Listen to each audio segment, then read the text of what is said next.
Hello everyone, we got a source file where we have list of employees having employee ID, employee name, salary and department. Now based on this source file data, we have to create a target file where basically we have to display different information for each department. So let's see the target file. So this is the target file. Here you can see 4 rows are there for 4 departments. And we have to calculate average salary, employee count, maximum salary, and the employee who gets the maximum salary for each department. And we have to create the file based on those information. So to fulfill this requirement, we'll create one integration, and first of all we'll read the source file from the sftp, and then we'll populate the data into the ATP database. And after that, we'll transform the data, or we'll calculate different information for each department using the ATP package. And then we'll write that data into a file. Now in this video, we'll complete till we populate the data into the ATP table, and then the next video we'll do the rest of the part. So let's start. So first of all, we'll create the ATP connection within OIC connections, and we also create the connection within SQL developer. So basically ATP connection is used to connect with Oracle database. So we are in SQL developer, so we'll click on this plus icon to create a connection. We'll put a connection name, and we have to provide the username, password,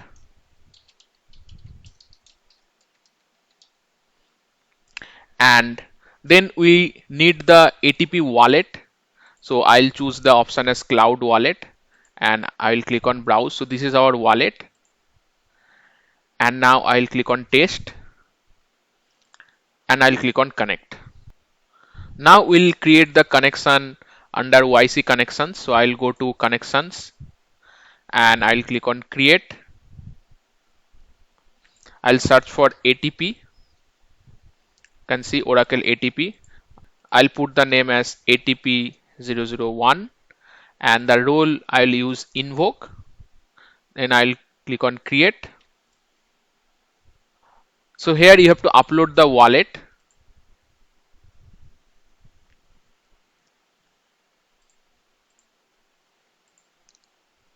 and then you have to provide the password for wallet, and after that you have to provide the DB username and DB password. One more thing, you need to go to optional properties, and here in the service name you have to provide this service name that you put in your SQL developer. So I'll put this, and I'll click on test. Now I'll save.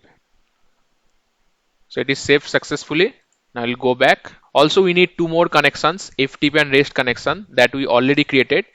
If you want to refer the setup of this connection, you can refer my earlier videos. Now I'll go to integrations, and I'll create our integrations. So I'll use the application integration. I'll put the integration name as intg006. I'll click on create. So first of all, I'll use the REST connection. I'll provide a name. In the endpoint URI, I'll just provide some random name like send file. Action I'll provide as post.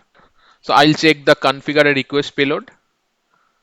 So in the request payload, basically I'll pass the file name and file path that I will get from the sftp. So continue, finish. Now we'll use the sftp connection to download the source file from the sftp.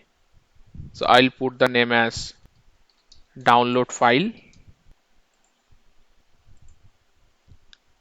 So here I'll choose the operation as download file. The input directory I will use a dummy directory. File name I'll use star. We'll map this in the mapping. So in the download directory, I'll use slash download. Click on continue, finish. Save this. So from the request payload, I can see the file path will go to the directory and the file name will go to the file name. So when we trigger this integration, I will pass the file path and file name that will go to the file name and directory. So validate this. Now go back. After downloading the file, we'll read the file to get the data, and for that we'll use the stage file action. So search for stage file and put the name as read file.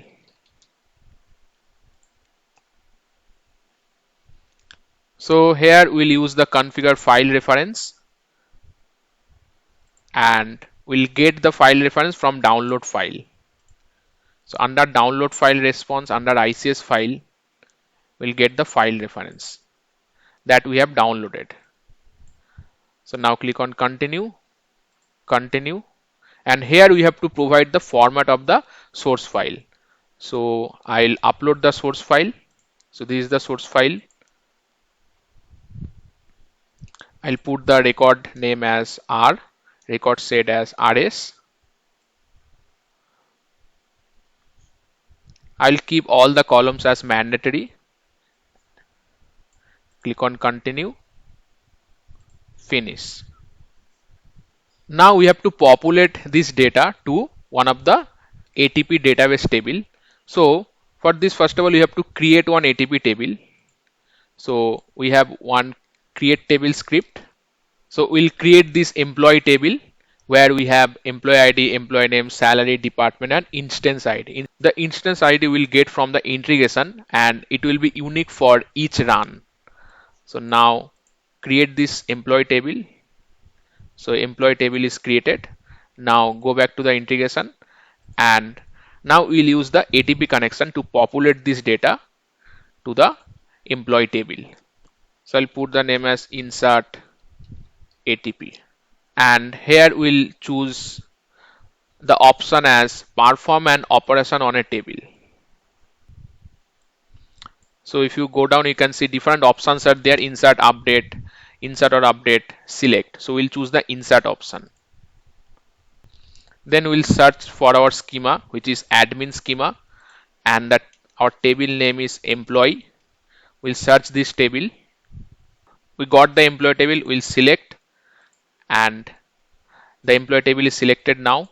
Click on continue. So before that, we have to actually import the tables. So I'll click on the import table option. So here we have to choose some primary key. So I'll choose the combination of EMP ID and instance ID as primary key. Click on continue. Click on continue. Finish. Now go to map.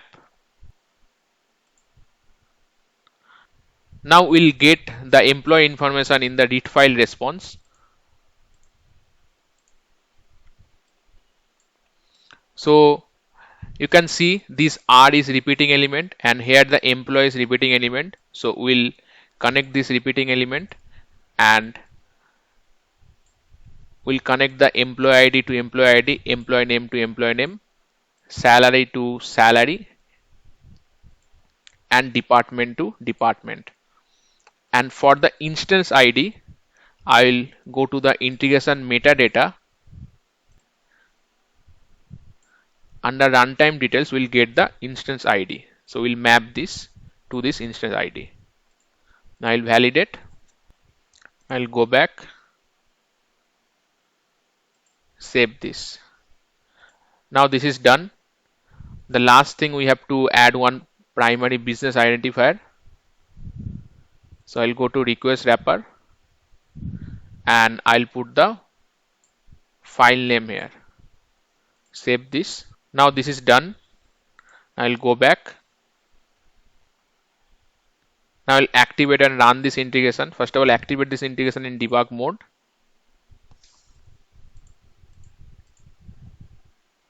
Now I'll run this integration.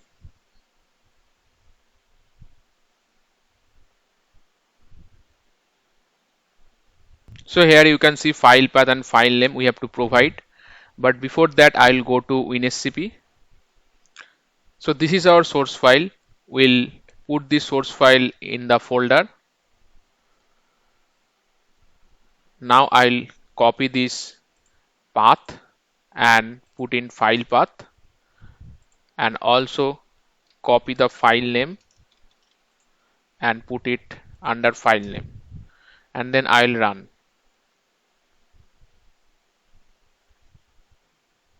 Here you can see that everything is completed successfully and that data inserted into ATP. So if you check the employee table by the select query, select star from employee,